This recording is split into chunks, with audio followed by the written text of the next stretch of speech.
Hello दोस्तों, नमस्कार।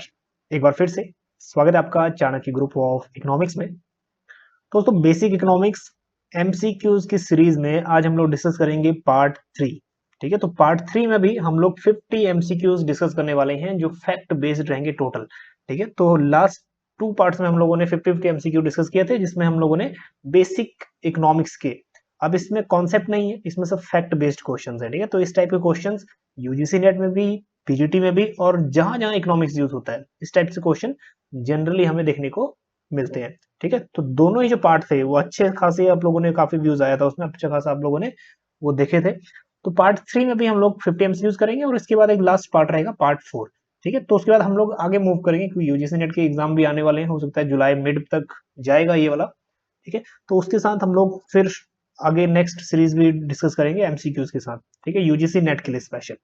चलिए, तो 50 एमसीक्यूज हैं अगेन, और 101 से शुरू करेंगे आज, क्योंकि 100 तक हम ऑलरेडी कर चुके हैं। ठीक है, तो इस बेसिक एमसीक्यूज का सिर्फ 4 पार्ट करेंगे, फिर हम आगे बढ़ेंगे। तो इससे नेक्स्ट वाला वीडियो होगा वो होगा पार्ट 4।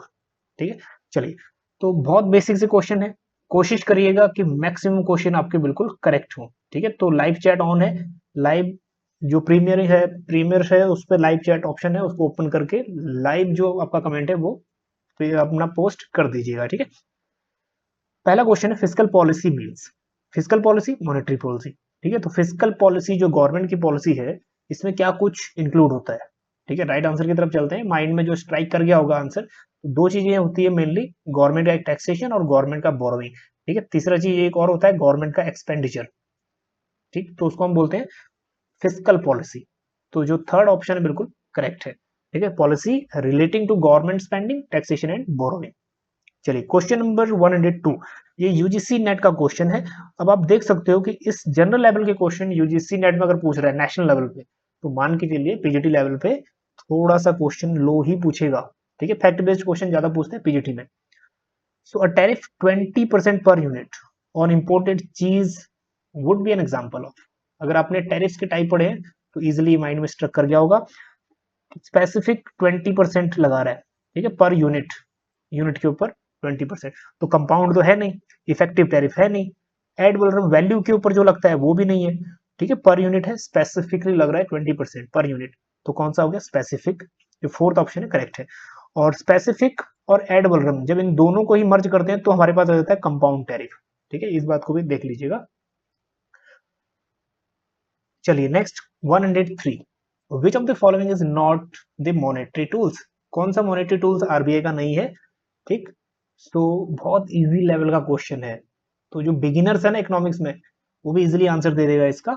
सो सीआरआर मॉनेटरी टूल है, एसएलआर भी है, मॉरल सुएशन भी है, एक क्वालिटेटिव इंस्ट्रूमेंट है, बट जो नहीं है वो कौन सा नहीं है, डेफिसिट फाइनेंसिंग। ठीक है, तो यहाँ पे जो हमारा करेक्ट आंसर है डेफिसिट फाइनेंसिंग।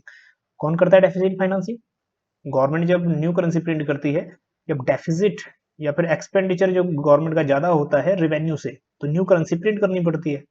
ठीक है, so that is deficit financing, और ये फिस्कल पॉलिसी का पार्ट है। ठीक है, फिस्कल से जुड़ा हुआ है। चलिए नेक्स्ट है ब्लू रिवोल्यूशन। कितना बेसिक क्वेश्चन है, लेकिन किस में आया हुआ है, यूजीसी नेट में पूछा गया है। ठीक है, तो मान के ये चलो कि पहले भी बहुत बार बोल चुके हैं कि 25% यूजीसी में भी फैक्ट बेस्ड क्वेश्चन रहेंगे। ठीक है, 100% ही वो कॉन्सेप्ट बेस्ड नहीं पूछेगा यूजीसी नेट में। यूजीसी नेट नेशनल लेवल का जो एग्जाम है उसमें भी फैक्ट बेस्ड क्वेश्चन आते हैं।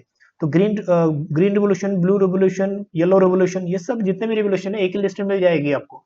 ठीक है, तो ये 2020 का जो सितंबर 2020 में हुआ था यूजीसी नेट इकोनॉमिक्स, उसका ये क्वेश्चन है, तो माइंड में स्ट्राइक कर गया होगा। ठीक है, किससे रिलेटेड है, फिशरीज, मतलब फिश प्रोडक्शन। चलिए next one, question number 105, who is the benefited during the money inflation. जब यहाँ पे इन्फ्लेशन है मार्केट में, प्राइजेस बहुत ज्यादा बढ़ रहे हैं, मनी जो वैल्यू ऑफ मनी है वो कम हो रही है, तो उस समय में गेन कौन करेगा। ठीक है, पेंशनर, बोरोवर, सेवर या लैंडर। अच्छा, कुछ स्टूडेंट ऐसे भी थे जो डिमांड कर रहे थे हिंदी में क्वेश्चन लाने की। देखो कुछ ज्यादा नहीं है, हिंदी में हम लोग एक्सप्लेनेशन करते हैं। पेंशनर का मतलब जो पेंशन ले रहा है, बोरोवर का मतलब जो ऋणी, जो उधार, बोरोवर जो उधार ले रहा है। ठीक है, और लैंडर का मतलब जो उधार दे रहा है। ठीक, तो किसको यहाँ पे नुकसान या फिर किसको बेनिफिट होगा on the time of inflation. ठीक है। तो सब स्पेशली है जब वैल्यू ऑफ मनी आपकी आपकी वैल्यू ऑफ मनी कम हो रही है, प्राइजेस बढ़ रहे हैं, प्राइजेस बढ़ने से क्या होगा, जो उसकी रियल वैल्यू है, रियल वैल्यू कम हो जाती है। ठीक है। तो इस सेंस में जो पैसा दे रहा है उसको स्पेशली नुकसान है। अब नुकसान क्यों है, क्योंकि जब प्राइजेस बढ़ रहे होते हैं तो कहीं ना कहीं मनी सप्लाई बढ़ रहा होता है, और मनी सप्लाई के कारण प्राइजेस भी बढ़ रहे होते हैं। और अब मान के ये चलिए जब मनी सप्लाई बढ़ता है तो लोगों का इनकम बढ़ता है, और अगर लोगों का इनकम बढ़ता है तो एग्रीगेट डिमांड इकोनॉमी में बढ़ता है। तो अगर एग्रीगेट डिमांड बढ़ेगा तो जो भी आप प्रोडक्शन करोगे, ठीक है, वो बिक ही जाएगा आपका। प्रोडक्शन एग्रीगेट डिमांड बढ़ेगा तो प्रोडक्शन करोगे तो वो अपने आप बिकेगा। ठीक है।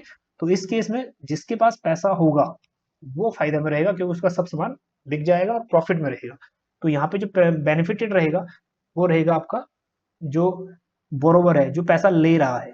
ठीक है, जो पैसा ले रहा है और जो पैसा दे रहा है उसके लिए नुकसान है। क्यों उसके लिए नुकसान है, क्योंकि वो पैसा दे रहा है जिसकी रियल वैल्यू कम हो जाएगी फ्यूचर में। ठीक है। तो बोरोवर जो है वो फायदे में रहेगा जो ऋण ले रहा है। ठीक, और लेंडर जो दे रहा है वो नुकसान में रहेगा। चलिए, बाकी पेंशनर है, सेविंग है, इन्फ्लेशन के बढ़ने से तो आपकी जो वैल्यू है मनी की वो तो कम ही हो जानी है। चलिए, 106 क्वेश्चन है, which one is not a characteristics of indifference curve analysis. ठीक है, बहुत बेसिक क्वेश्चन ये है कि what is the slope of indifference curve, indifference curve की स्लोप क्या है। और उसके बाद जो आपका पीपीसी है, प्रोडक्शन पॉसिबिलिटी कर्व, इसकी स्लोप क्या है, और डाउनवर्ड है या फिर अपवर्ड है, ये बात देख लेना। आपको माइंड में स्ट्रक तो कर गया होगा जो राइट आंसर है। ठीक है। So property falling from left to right indifference curve, बिल्कुल ठीक है। लेफ्ट टू राइट, बिल्कुल ठीक है। उसके बाद शुड नॉट टच इधर एक्सिस, ना वो वाई एक्सिस पे और ना ही वो एक्स एक्सिस पे टच नहीं करना चाहिए। ठीक है, कोई एक्सिस पे टच नहीं करना चाहिए, ये भी ठीक है। नेवर इंटरसेक्ट ईच अदर, दो इंडिफरेंस कर्व कभी भी आपस में इंटरसेक्ट नहीं होते। ठीक है, अब इसके पीछे क्या लॉजिक है ये किसी दिन डिटेल वीडियो में करेंगे। ठीक है। और तो तीनों प्रॉपर्टी करेक्ट है, लेकिन जो प्रॉपर्टी करेक्ट नहीं है वो है वर्टिकल लाइन। ठीक है, वर्टिकल लाइन में क्या हो जाएगा, एक गुड्स का आप यूज कर ही नहीं रहे हो। ठीक है, ये जो एक्स गुड्स है इसको आप सब्स्टिट्यूट कर ही नहीं रहे हो। ठीक, तो इसको आप कुछ नहीं ले रहे हो, वाई गुड्स का इंक्रीज हो रहा है, तो ये वर्टिकल नहीं होता, वर्टिकल वाला गलत है। फिर यहाँ पे आते हैं, इंडिफरेंस कर्व की स्लोप क्या है, M R S, marginal rate of substitution. अब एक बात ये ध्यान कर लो, मार्जिनल रेट ऑफ सब्सटीट्यूशन की जो स्लोप है वो क्या होती है, डिक्रीजिंग होती है या इंक्रीजिंग होती है, ये थोड़ा सा कमेंट करेंगे, क्योंकि कुछ इंडिविजुअल्स का लास्ट टाइम मैसेज आया था स्पेशली कमेंट वगैरह में कि पीपीसी जो है वो डिक्रीजिंग होती है। ठीक है, तो पीपीसी जब हम लोग डिस्कस करते हैं तो स्लोप इसकी क्या होती है, मार्जिनल रेट ऑफ ट्रांसफॉर्मेशन। तो मार्जिनल रेट ऑफ ट्रांसफॉर्मेशन जो होता है वो इंक्रीजिंग होता है या डिक्रीजिंग होता है। ठीक है, वो तो एमआरएस जो होता है वो तो डिमिनिश डिक्रीजिंग होता है, एक गुड्स का हम लोग एक गुड्स का कंजप्शन बढ़ाते हैं तो दूसरे का हमें कम करना पड़ता है।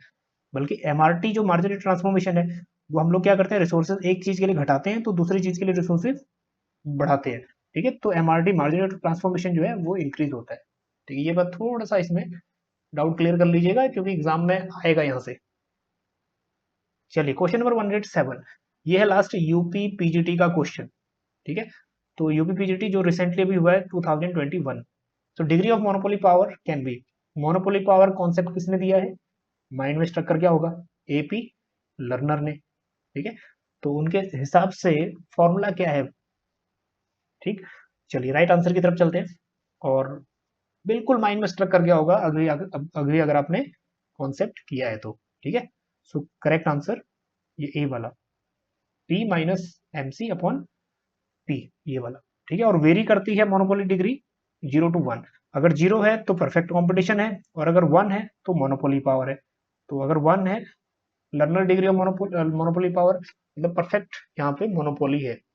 ठीक, तो 0 to 1 वेरी करती है। और एक क्वेश्चन कई बार ये भी आ जाता है इन अंडर परफेक्ट कंपटीशन।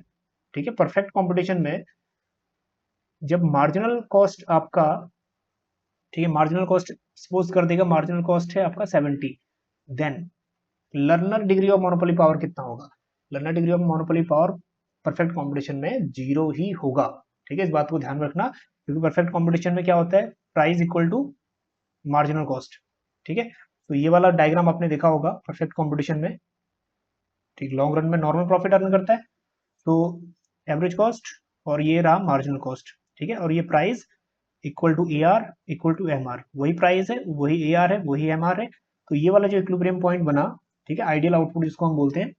तो ये वाले पॉइंट पे आप देखोगे प्राइस इक्वल टू एमसी, ठीक है। तो परफेक्ट कॉम्पिटिशन में price 70 and marginal cost 70 upon 70, तो 0 अपॉन 70, तो दैट इज 0, ठीक है। इस बात को ध्यान में रखिएगा। चलिए next question number 108, which of the following theory of ways propounded by professor Volker.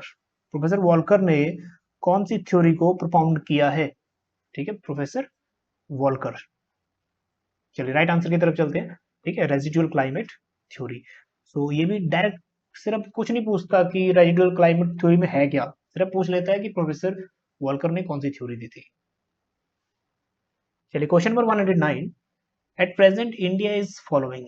अभी इंडिया कौन सा एक्सचेंज रेट फॉलो कर रहा है, ठीक। बहुत इजी लेवल का क्वेश्चन है, 12th क्लास का ये क्वेश्चन है, तो मतलब कहाँ आ सकता है, पीजीटी में आ सकता है, ठीक। फिक्स्ड एक्सचेंज रेट है नहीं, ब्रेटन वुड अभी कोलैप्स कर गया 1971 से, तब से क्या चल रहा है, फ्लेक्सिबल एक्सचेंज रेट चल रहा है, ठीक है। पैक्ड एक्सचेंज रेट ये भी नहीं है, packed down, packed up, packed exchange ये भी नहीं है, तो फ्लोटिंग एक्सचेंज रेट जो है ये है, ठीक है। फ्लोटिंग एक्सचेंज मतलब फ्लेक्सिबल फ्री एक्सचेंज रेट, जिसमें free exchange rate role play कौन कर रहा है, free market demand and supply of foreign exchange, ठीक है, rate of interest, demand and supply, ठीक।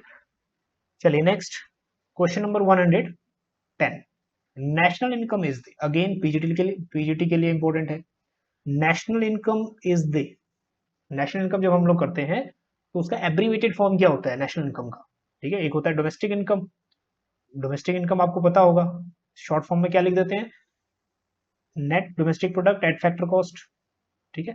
तो नेशनल इनकम क्या बन गया, डोमेस्टिक में क्या जोड़ देंगे, net factor income from abroad, मतलब net national product at factor cost, ये वाला। तो net national product at factor cost, ये है बिल्कुल करेक्ट आंसर, ठीक है, नेशनल इनकम।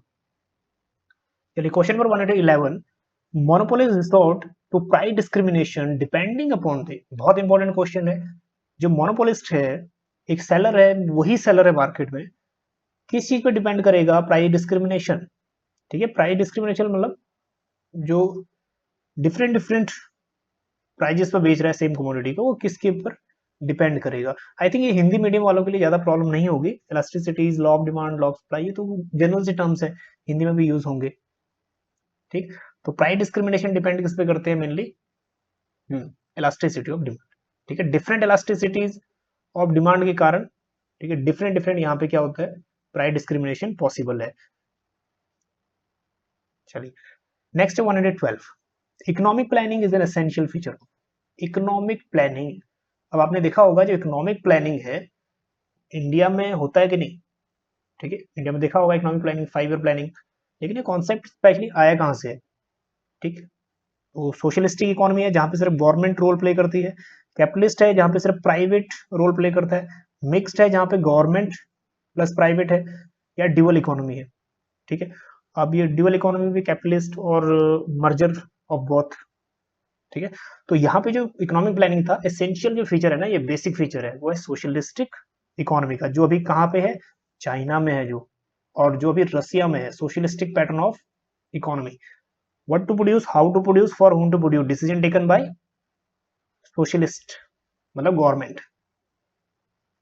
चलिए question number 113, during period of inflation tax rate should, again बहुत थोड़ा सा सोचने वाला क्वेश्चन है कि इन्फ्लेशन के टाइम में गवर्नमेंट टैक्सेस को क्या करेगी, ठीक है। अब क्या होता है, पहले ये सोचो कि इन्फ्लेशन के टाइम में इनकम बढ़ेगा या कम होगा, ठीक है। तो इन्फ्लेशन कब आता है, जब मनी सप्लाई आपका बढ़ रहा होता है, मनी सप्लाई बढ़ेगा तो आपका इनकम भी बढ़ेगा, ठीक है। अब इनकम बढ़ेगा, इनकम कम कैसे करेगी, टैक्सेस को बढ़ा के, ताकि जो आपका डिस्पोजेबल इनकम है वो क्या हो जाए, कम हो जाए, ठीक है। तो क्या करेगी टैक्स रेट, डिक्रीज या increase, during period of inflation, तो क्या करेगी, इंक्रीज, ठीक है, मतलब टैक्स को बढ़ा देगा, ताकि जो मनी सप्लाई है, टैक्स को, अगर डिस्पोजेबल इनकम कम होगा तो जाहिर सी बात है मनी सप्लाई कम हो जाएगा, मनी सप्लाई कम होगा तो मार्केट प्राइस कम होगा, ठीक, और इन्फ्लेशन कंट्रोल हो जाएगा। चलिए next question number 140, which is the biggest tax paying sector in India. अब आपने डिस्ट्रीब्यूशन किया होगा 2022-23 का, वो कर लीजिए, अगर ये नहीं किया है तो 2021-22 का कर लीजिए, इन दोनों में से एक डिस्ट्रीब्यूशन तो जरूर पूछेगा एग्जाम में आने वाले। बिगेस्ट हमारा जो मनी है उसका सोर्स क्या है, चाहे वो अंदर आ रहा है पैसा या बाहर जा रहा है, ठीक है, रुपीज गोज टू रुपीज कम इन, जो भी है। तो बिगेस्ट टैक्स पेयर सेक्टर जो है हमारा वो कौन सा है, ठीक है। तो आपको पता होगा जो बिगेस्ट है वो आपका इंडस्ट्रियल सेक्टर, क्योंकि कॉर्पोरेशन टैक्स जो है ना, जो डायरेक्टली आपको पता है 15% और इनकम टैक्स भी 15%। तो इंडस्ट्रियल सेक्टर जो है अभी जो बिगेस्ट टैक्स पेइंग सेक्टर है, ठीक है। तो ये वाला जो कंट्रीब्यूशन है इसको भी देख लीजिएगा। तो यहाँ पे जो कॉर्पोरेशन टैक्स है ये 15%, उसके बाद जो मैन्युफैक्चरिंग है बिजनेस, जीएसटी वहां से भी अर्न हो रहा है, ठीक है, और सर्विसेज से भी हो रहा है। और उसके बाद जो क्वेश्चन के अकॉर्डिंग राइट आंसर है वो है आपका इंडस्ट्रियल सेक्टर। चलिए, और ये डिस्ट्रीब्यूशन जो है रुपीज कम्स फ्रॉम, ये चीज थोड़ा सा कर लीजिएगा, ये क्योंकि सीक्वेंस आ जाता है कहीं, ठीक है। बोरोइंग से सबसे ज्यादा पैसा आ रहा है, और बोरोइंग सबसे ज्यादा पैसा आ रहा है, तो लाइव जो हम रीपेमेंट ऑफ लोन कर रहे हैं, रीपेमेंट ऑफ लोन में सबसे ज्यादा पैसा जा भी रहा है 20%, ठीक है। और उसके बाद आपका जीएसटी से 16, फिर उसके बाद कॉर्पोरेशन और इनकम टाई होगा 15%, फिर यूनियन एक्साइज ड्यूटी, फिर कस्टम, ठीक है, फिर नॉन टैक्स रेवेन्यू 5 चलिए, question number 115, which of the following economist whom do you consider the master of partial analysis? Mind में आपके स्ट्राइक कर गया होगा कि पार्शियल इक्विलिब्रियम एनालिसिस किस इकोनॉमिस्ट से जुड़ा हुआ है, और जनरल इक्विलिब्रियम किस इकोनॉमिस्ट से जुड़ा हुआ है, ठीक। तो पार्शियल इक्विलिब्रियम मतलब ceteris paribus if other thing remaining constant, किसकी अजम्पशन है, करेक्ट, अल्फ्रेड मार्शल की अजम्पशन है, other thing remaining constant. I hope कि यहां तक आपका बिल्कुल अच्छा चल रहा होगा। और यहाँ पे जो वॉलरस का कॉन्सेप्ट है वो जनरल इक्विलिब्रियम है, ठीक है। ये कहता है कि अदर थिंग रिमेनिंग कांस्टेंट हो ही नहीं सकते, जो साइमल्टेनियस डिमांड और सप्लाई एक साथ चेंज होंगे साइमल्टेनियस, ठीक है। चाहे जो भी उतार चढ़ाव हो रहा है इनमें साइमल्टेनियस होगा, अदर थिंग रिमेनिंग कांस्टेंट नहीं होगा, ठीक है। इस बात को ध्यान रखिएगा। जो राइट आंसर है partial, Alfred Marshall. Question number 116, India making double taxation avoidance agreement. आपको पता है कि ये जो पिछले वाला बजट था ना, ये वाला नहीं, 2021-22 वाला जो बजट था उसमें डीटीएए को डिस्कस किया था, हमने अपने वीडियो में डिस्कस किया था, double taxation avoidance agreement with other countries for the promotion of. क्यों जरूरी है डीटीएए, ठीक है। डबल टैक्सेशन अवॉइडेंस होता क्या है, एक इंडिविजुअल है वो ए कंट्री और बी कंट्री, ठीक है, मान लो ए कंट्री में रहता है और बी कंट्री में उसका बिजनेस है, ठीक है, बिजनेस वो कर रहा है बी कंट्री में। अब यहाँ वो जितना ही पैसा कमा रहा है अपने पास लेके जा रहा है, लेकिन यहाँ जो बी कंट्री है यहाँ भी टैक्स लग रहा है उसको। जब वो अपने पास लेके जा रहा है वो पैसा अपने घर में, तो यहाँ भी टैक्स लग रहा है, तो टैक्स क्या होगा, डबल। तो गवर्नमेंट ऑफ इंडिया ने क्या बोला कि अभी ये स्पेशली जो उनके लिए था जो यहाँ पे कोविड में फंस गए थे, ठीक है। कोविड में फंसने से क्या हुआ, वो यहीं पे रहे, और हमारा लॉज क्या कहता है, अगर कोई इंडिविजुअल 1 साल से ज्यादा रहता है, क्योंकि 1 साल से ज्यादा उनको यहाँ था, तो वो नॉर्मल रेजिडेंट है यहाँ का, तो यहाँ उसको टैक्स पे करना पड़ेगा, ठीक है। जो कोई दूसरी कंट्री से थे, हमारी कंट्री फंस गए थे, तो 1 साल से ज्यादा हो गया था उनकी बिजनेस एक्टिविटी यहाँ पे, तो गवर्नमेंट ने according to normal residents tax उन पर लगाना चाहिए था, ठीक है। लगाया इसलिए नहीं क्योंकि कोविड के कारण वो फंस गए थे। तो डबल टैक्सेशन अवॉइडेंस जो है ये वाला डीटीएए, ये एग्रीमेंट, ठीक है, 2021-22 में सबसे पहली बार यहाँ पे डिस्कस किया था, ठीक। तो आई होप आप समझ गए होंगे। तो मेनली यहाँ पे था बायलेटरल ट्रेड्स, ठीक है। तो बायलेटरल जो ट्रेड्स है उनका जो रिलेशन है वो अच्छा हो सके। चलिए, question number 117, consumption for sake of enjoying social acknowledgement, ठीक। ऐसा कंजप्शन जो सोशल एक्नॉलेजमेंट के लिए लोग कर रहे हैं, लोगों के दिखावा के लिए कर रहे हैं, ठीक है, वो कौन सा कंजप्शन है, माइंड में स्ट्राइक कर गया होगा, ठीक है, मतलब दिखावे के लिए। तो दिखावे के लिए जो कंजप्शन हो रहा है, दो चीजें हैं, एक तो डेमोन्स्ट्रेशन भी दिखावे के लिए होता है, और एक आपका कॉन्स्पिकस भी दिखावे के लिए होता है। लेकिन यहाँ परफेक्ट परफेक्ट जो आंसर है वो क्या होना चाहिए, सोशल एक्नॉलेजमेंट, सोशल एक्नॉलेजमेंट, ठीक है। मतलब जो सोसाइटी में एक प्रेस्टिजियस या फिर एक कुछ सोशल स्टेटस पाने के लिए, ठीक है, उस कंजप्शन को क्या बोलते हैं, कॉन्स्पिकस कंजप्शन, ठीक है। जो राइट आंसर है यहाँ पे दैट इज कॉन्स्पिकस कंजप्शन।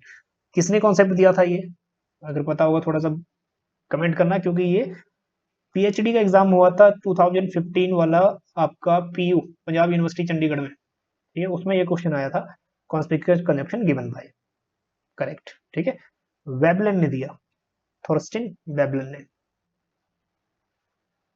चलिए next one, the Bombay stock exchange Sensex is based on how many stocks, तो कितनी कंपनीज लिस्टेड है इसमें, तो आपने पढ़ा होगा निफ्टी 50, निफ्टी में तो 50 है, लेकिन बॉम्बे स्टॉक एक्सचेंज कब है, और ये ओल्डेस्ट माना जाता है एशिया का, ठीक है, 1875 डेट ऑफ एस्टेब्लिशमेंट, तो जो नंबर ऑफ कंपनीज हैं दैट इज 30। एक बार अगर आपको याद हो what is the full form of Sensex, क्योंकि जो बिजनेस एक्टिविटीज है ना जो या फिर ट्रेडिंग करते हैं, डीमेट अकाउंट से कोई ट्रेडिंग करते हैं, उनको डेफिनेटली पता होगा सेंसेक्स का फुल फॉर्म। चलिए आगे चलते हैं, question number 190, sick unit are referred as, ठीक है, सिक यूनिट्स को हम लोग किस सेंस में जानते हैं, या कौन सा जो सिक यूनिट्स के लिए कौन सा बोर्ड यहाँ पे सेटअप हुआ था, सिक यूनिट, जो यूनिट गवर्नमेंट ऑफ इंडिया की बिल्कुल बीमार चल रही है या फिर बिल्कुल घाटे में चल रही है, ठीक है। चलिए इसके आंसर में आ जाते हैं, तो सेंसेक्स का मतलब सेंसिटिविटी ऑफ इंडेक्स। चलिए next, sick units are refer to, ठीक है, सिक यूनिट किस में आता है, बिफर में, तो करेक्ट आंसर है यहाँ पे बिफर। अब इसके बारे में है क्या, थोड़ा सा और जान लेते हैं, ठीक है, board of industrial and financial reconstruction, तो स्पेशली ये सेटअप की गई है, created under the sick industrial companies act 1985, ठीक। चलिए next question, the concept of डिओपोली was introduced by, डिओपोली नाम स्ट्राइक कर गया होगा, डिओपोली की सबसे पुरानी थ्योरी, ठीक है, 18 अगर आप मान के चलो कि 18 पता नहीं 1835 है या 1885 है, बहुत पुरानी है, 19th सेंचुरी की है, कुर्नो की थ्योरी, एक बार थोड़ा सा इसको चेक कर लीजिएगा, ठीक है, सो कुर्नोट की थ्योरी सबसे पुरानी है डिओपोली की। Question number 21, which of the following is not qualitative credit control measured of the RBI, अब इसमें ये कह रहा है कि कौन सा क्वालिटेटिव नहीं है, ठीक है, कौन सा क्वालिटेटिव इंस्ट्रूमेंट आरबीआई का नहीं है, ठीक, तो डायरेक्ट आंसर की तरफ चलते हैं, correct, open market operation quantitative है। चलिए next, 12th 5 plan will operate for the period of, 12th 5 plan कहां से ले कहां तक, बहुत बेसिक है, सबका आंसर बिल्कुल करेक्ट होना चाहिए, ठीक है, और पीजीटी में इस टाइप के बेसिक क्वेश्चन पूछे जाते हैं। चलिए करेक्ट आंसर है 12 से 17। चलिए next, question number 123, the national income of a nation is, जो नेशनल इनकम है हमारा, उसको हम लोग किस सेंस में, ठीक है, किस सेंस में उसको हम लोग कैलकुलेट करते हैं, so it is government annual revenue, sum total factor income, surplus of public sector enterprise, या एक्सपोर्ट माइनस इंपोर्ट, ठीक है, तो राइट आंसर स्टक कर गया होगा, that is sum total of factor income, sum total of factor income, correct.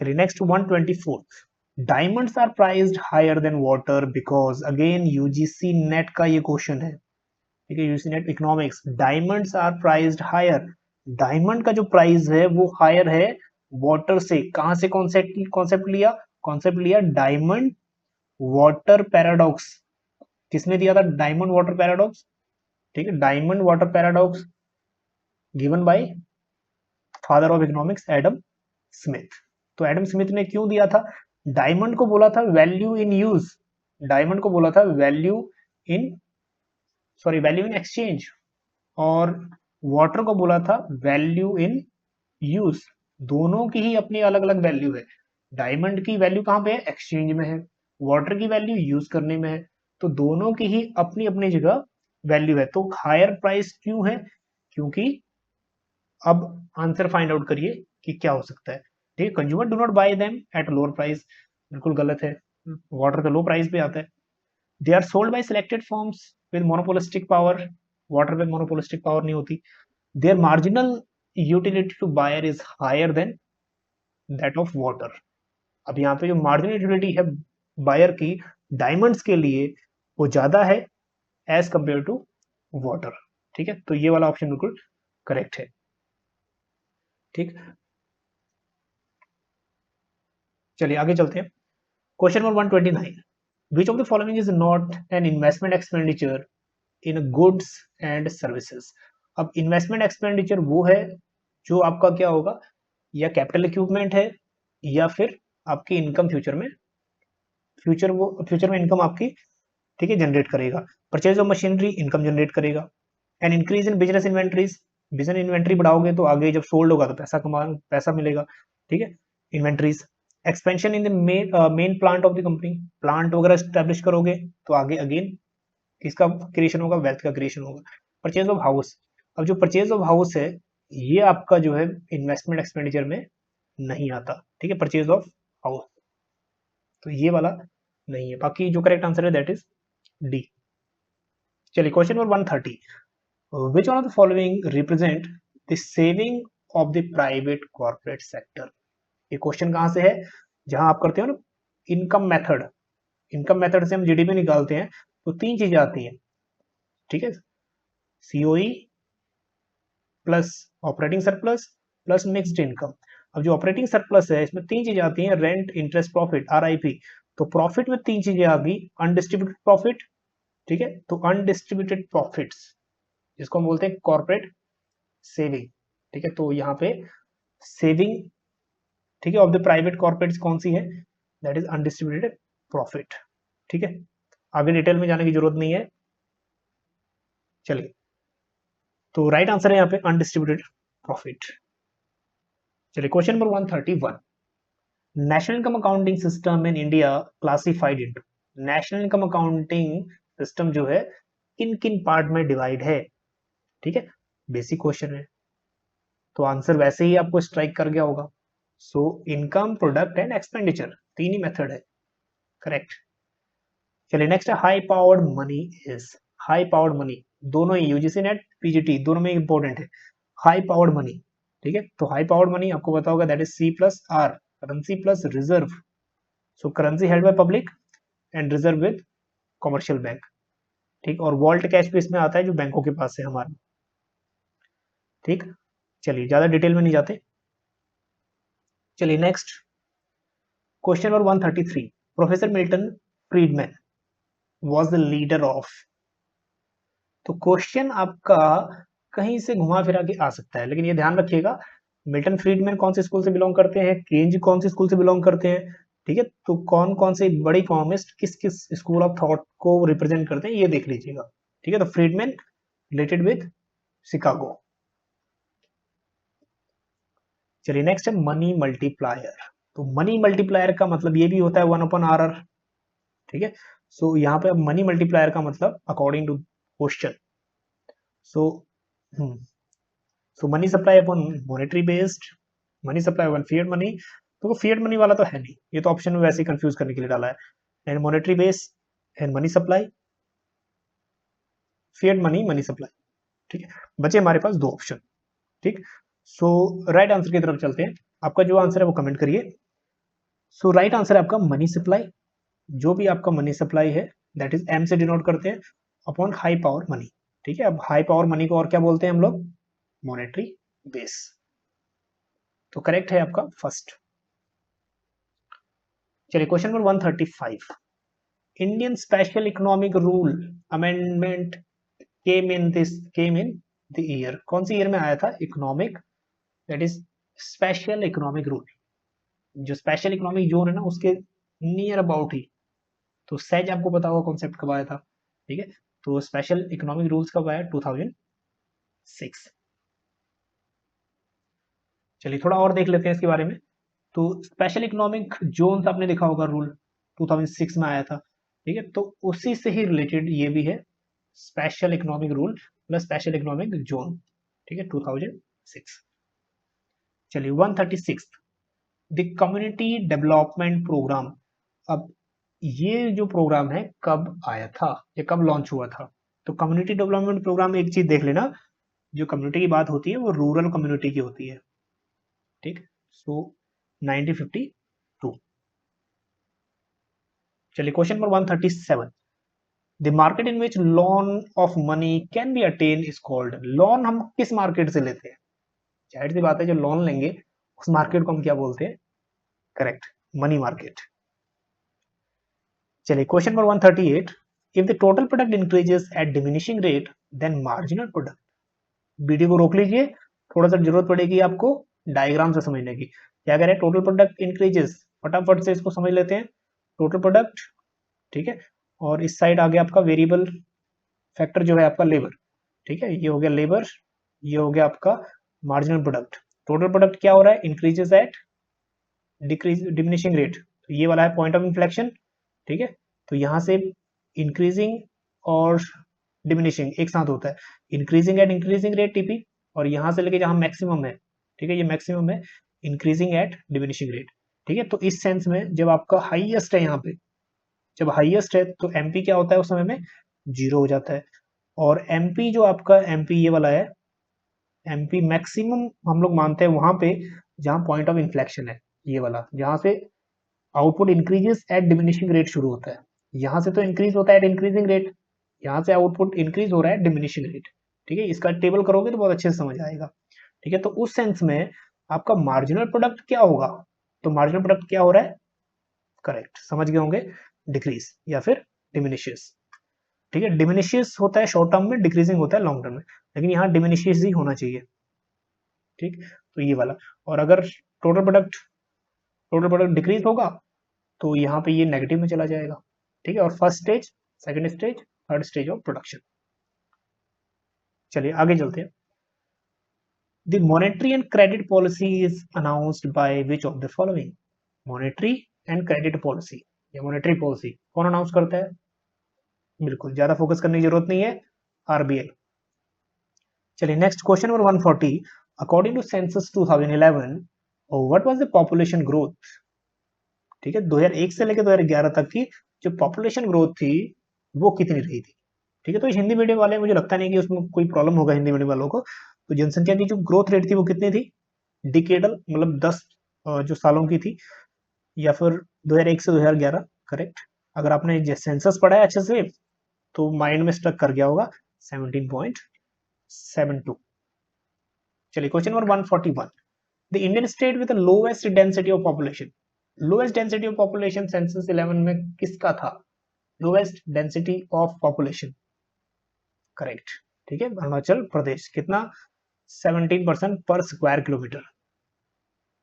चलिए next 142, who invented the human development index, basic question है लेकिन हाँ कहीं घूमते फिरते डायरेक्ट ना आ जाए, ठीक है। तो किसने डेवलप किया था, महमूद उल हक। चलिए next question number 143, where is the headquarter of Reserve Bank of India, again basic question है, रिजर्व बैंक ऑफ इंडिया का हेडक्वार्टर कहाँ पे है, लेकिन बेसिकली जो क्वेश्चन पूछता है ना सिडबी का पूछता है, ठीक है, सिडबी का हेडक्वार्टर कहाँ पे है, और एसबीआई का हेडक्वार्टर कहाँ पे है, ठीक है। तो आरबीआई का कहाँ है, मुंबई में, बट पहले कोलकाता था फिर उसके बाद मुंबई शिफ्ट कर गया 1937 में। दो क्वेश्चन आपके लिए हैं, सिडबी का हेडक्वार्टर कहाँ पे है और एसबीआई का कहाँ पे है, ठीक, क्योंकि सिडबी तो पूछ चुका है बहुत बार। चलिए question number next 144, India's rank in 2020 human development reports, HDI में कितनी रैंकिंग है इंडिया की 2020 में, ठीक, पहले 130 थी अब कितनी होगी 131, थोड़ा सा पीछे हो गया इंडिया 2020 के अकॉर्डिंग। चलिए question number 145, which of the following is regulator of the credit rating agency, जो क्रेडिट रेटिंग एजेंसी है या फिर जो क्रेडिट को कंट्रोल करती है, रेगुलेट करती है, वो बॉडी इंडिया में कौन सी है, ठीक। तो बॉडी कौन सी है, SEBI, security exchange board of India, 1988 में सेटअप हुई थी, और स्टैट्यूटरी बॉडी कब बनी, 1992 में। चलिए next, in the national context which of the following indicates macro approach, ठीक है। तो मैक्रो माइक्रो पढ़ा होगा आपने, नेशनल लेवल की अगर स्टडी कर रहे हो इकोनॉमी एज अ होल तो कौन सा वेरिएबल आप पढ़ोगे, ठीक है, मैक्रो इकोनॉमिक्स में। तो जाहिर सी बात है इंडिविजुअल फर्म, इंडिविजुअल इंडस्ट्री, ठीक है, उसकी हम लोग इंडिविजुअल की बात नहीं कर रहे हैं, हम लोग इकोनॉमी एज होल की कर रहे हैं। तो किसकी डिस्कस करते हैं हम लोग, inflation is a macro variable. चलिए next question number 147, what we call a situation, एक बार अच्छे से स्टेटमेंट समझिए, एक ऐसी सिचुएशन जहां पे गवर्नमेंट क्या करती है, गैप को कवर करती है, public expenditure and public revenue को, by printing new currency, government का जो खर्चा है वो ज्यादा हो गया, और जो रेवेन्यू थी गवर्नमेंट की वो होगी कम। अब इस गैप को भरना है, ठीक है, तो इस गैप को भरना है, या तो आरबीआई क्या, या तो गवर्नमेंट क्या करेगी, बोरोइंग लेगा, उधार लेगा। अगर बोरोइंग नहीं लेगा तो दूसरी जो फाइनेंसिंग टेक्निक है उसको क्या बोलते हैं, ठीक है, तो ये बोल रहा है government meet the gap of the public expenditure and public revenue, government को फुलफिल करना है वो, ठीक है, जो गैप है वो फुलफिल करना है, ठीक, तो उस टर्म्स को क्या बोलते हैं, तो या तो बोरोइंग लेगा या फिर क्या करेगा, न्यू करेंसी प्रिंट करेगा। तो जब भी न्यू करेंसी लिखा हुआ है, प्रिंटिंग न्यू करेंसी, तो new currency print specially mention है, तो क्या बन गया, डेफिसिट फाइनेंसिंग, ठीक है, इस टर्म्स को ये बोलते हैं।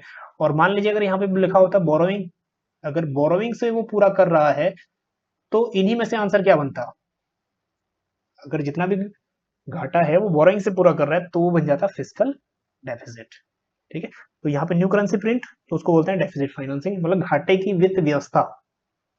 Question number 148, when was the new pricing scheme introduced, new pricing scheme, ठीक है, न्यू प्राइसिंग स्कीम कब आई थी, डेट याद रख लीजिएगा, that is 2004, new pricing scheme. Direct question है, सिर्फ एक बार ही याद रखना है बस। चलिए question number 149, the producers demand for a factor of production gone by the factor, जो प्रोड्यूसर की डिमांड है किसी फैक्टर ऑफ प्रोडक्शन के लिए, मान लीजिए एक लेबर को उसने हायर करना है किसी प्रोड्यूसर ने, वो क्या चेक करेगा, ठीक है, तो किस चीज पे डिपेंड करेगा, price will decrease, marginal productivity, availability, profitability, ठीक, तो वो क्या चेक करेगा, जो भी फैक्टर ऑफ प्रोडक्शन है उसका प्रोड्यूसर चेक करेगा कि उसकी मार्जिनल प्रोडक्टिविटी कितनी है, चाहे वो कैपिटल है चाहे वो लेबर है, ठीक है, तो मार्जिनल प्रोडक्टिविटी चेक करेगा, तो करेक्ट आंसर सेकंड। चलिए लास्ट क्वेश्चन पार्ट 3 का, which statistical measure help in measuring the purchasing power of money, तो परचेसिंग पावर ऑफ मनी दो कंट्री का हमने मेजर करना है, country A and country B, किसकी स्ट्रॉन्ग है, तो क्या यूज करेंगे, ठीक है, माइंड में स्ट्रक कर गया होगा, हम लोग क्या यूज करेंगे, इंडेक्स नंबर, ठीक है, कंपेयरिंग करने के लिए दो चीजों को हम लोग इंडेक्स नंबर स्पेशली यूज करेंगे, ठीक है, फॉर मेजरिंग परचेसिंग पावर। चलिए तो टोटल ये कितने क्वेश्चन है, 50, इसमें से आप चेक करिएगा कि कितने क्वेश्चन आपके ठीक और कितने गलत होते हैं, तो आपको एग्जामिन पूरा हो जाएगा कि किस लेवल की तैयारी आपकी चल रही है। अब नेक्स्ट वीडियो में हम लोग करेंगे लास्ट पार्ट, पार्ट 4, तो इसमें हम लोग बेसिकली डिस्कस करेंगे 50 और एमसीक्यूज, तो इसमें कोशिश करेंगे थोड़ा एडवांस एमसीक्यूज डालने की, ठीक है, अभी तक तो बहुत इजी इजी थे कुछ, अब नेक्स्ट में थोड़ा एडवांस लेके आएंगे लास्ट पार्ट, ठीक है, और अगर जो ये पार्ट, ठीक है, आपको अच्छे लगते हैं फिर हम लोग बाद में शुरू करेंगे, लेकिन उससे पहले हम लोग एक और सीरीज लेके आने वाले हैं जिसमें हम लोग सिर्फ यूजीसी नेट पे फोकस करेंगे अभी। चलिए मिलते हैं आपको नेक्स्ट वीडियो में, ठीक है, बने रहिए चाणक्य ग्रुप ऑफ इकोनॉमिक्स के साथ। Thank you so much.